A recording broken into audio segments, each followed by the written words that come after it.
Okay, so this is the second of the series of tutorials, if you like. The first one we looked at the home page and found our way around that, just looking at what the various options and the functionality of BrightCell is. And now I think we need to put it into practice, so let's see how we do that. Wherever your cursor is, doesn't matter.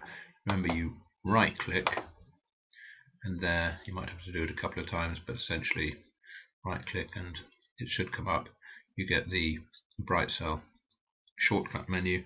We're going to go to the BrightCell home page. That's how we get it up.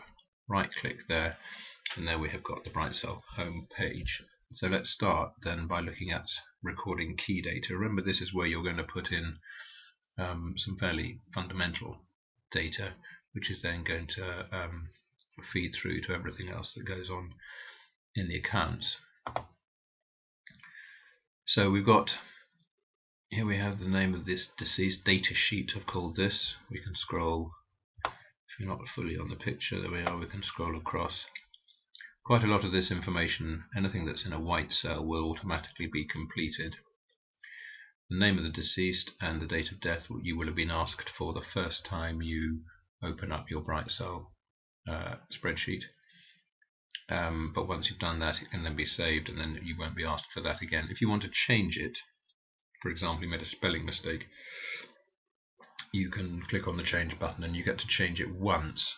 And the idea being that if you could change it as many times as you liked, it wouldn't take you too much work to overwrite everything that you've done and use it again, which wouldn't be quite in the spirit of what I'm hoping.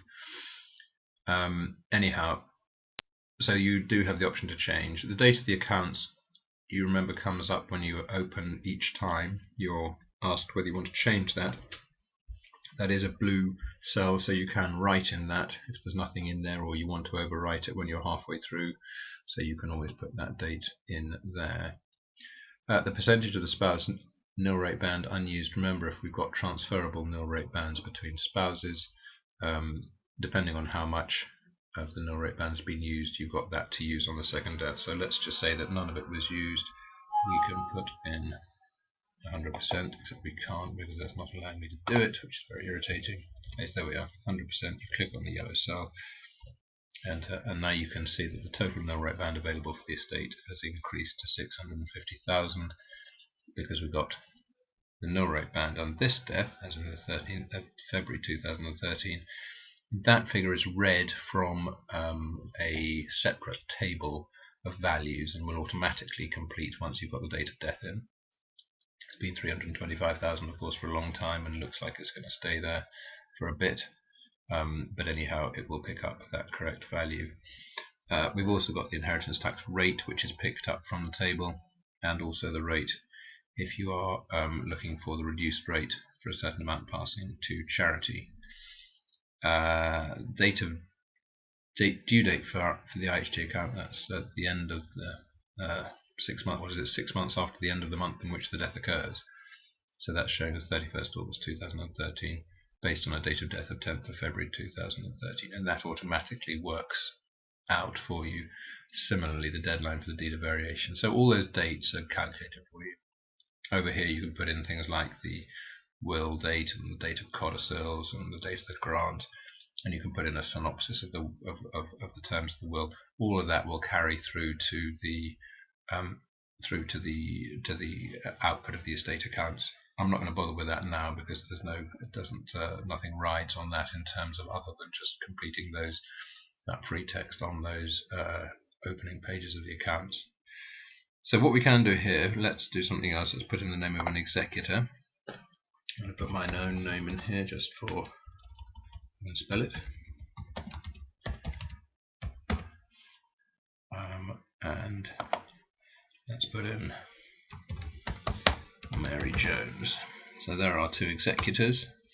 I've already put in the names of beneficiaries here. Now this is yellow, but you'll see that it's sort of pale yellow. What that means is that those names are half set in stone. That's to say that you can't just type over them. It's not going to let you. But what you can do, if you want to change that, you can double click that. So if we've got Margaret, we wanted to change it to Maggie,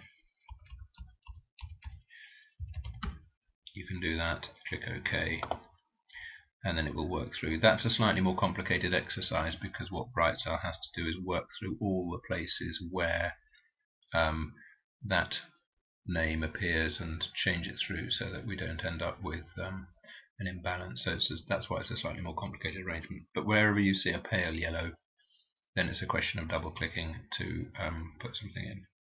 So I can show you somewhere else on something. We've got our 3 beneficiaries. We've got the end of the tax year, the date of death. That is of no great consequence because BrightCell will work all of that out and use that as appropriate.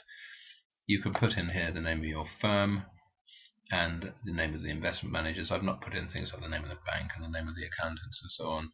I'm assuming that essentially there's going to be a law firm and a firm of investment managers, or it needn't necessarily, of course, be a law firm. You might be a firm of accountants. If you stoop so low as to use a lowbrow application like this for your accounting purposes. Okay, so that's pretty much what you're going to put in there. Oh, there's one other thing that you can do here. You've got an option. Here we are, we've got an orange cell. This is an example. We can choose whether we want to have percentage or fraction appearing in the distribution account. And the reason for having that option is that, as you can see at the moment, we've got a half, a quarter, and a quarter. But if we had half, a quarter, an eighth, and an eighth, then you'd have these funny, slightly awkward percentages. It's much easier for people to think of it as being a half, a quarter, an eighth, and an eighth, than 50, 25, 12 and a half, and 12 and a half. So you've just got that choice, which is going to look best. The other thing we can see here, I'm going to leave that at fraction. The other thing we've got over here, we've got an orange cell here, so we've got the choice here. We're looking at the exemption, so we're saying that let's see what the beneficiary. This is a residuary beneficiary, of course. Let's see if any of them are exempt. Well, the exemptions, you've got spouse, charity, and other. And the reason that we've got charity in there is because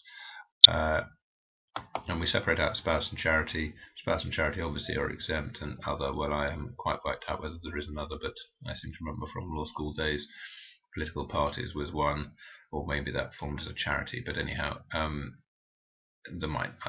I just want to leave that as a possibility. But it's typically going to be spouse or charity.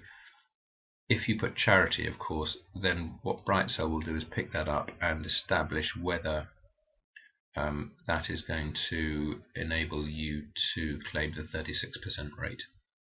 So it won't automatically do the 36% rate, but if you think you're in with a chance, you can always click on the right place, and I'll show you that later, so that you can have everything recalculated with that 36% rate.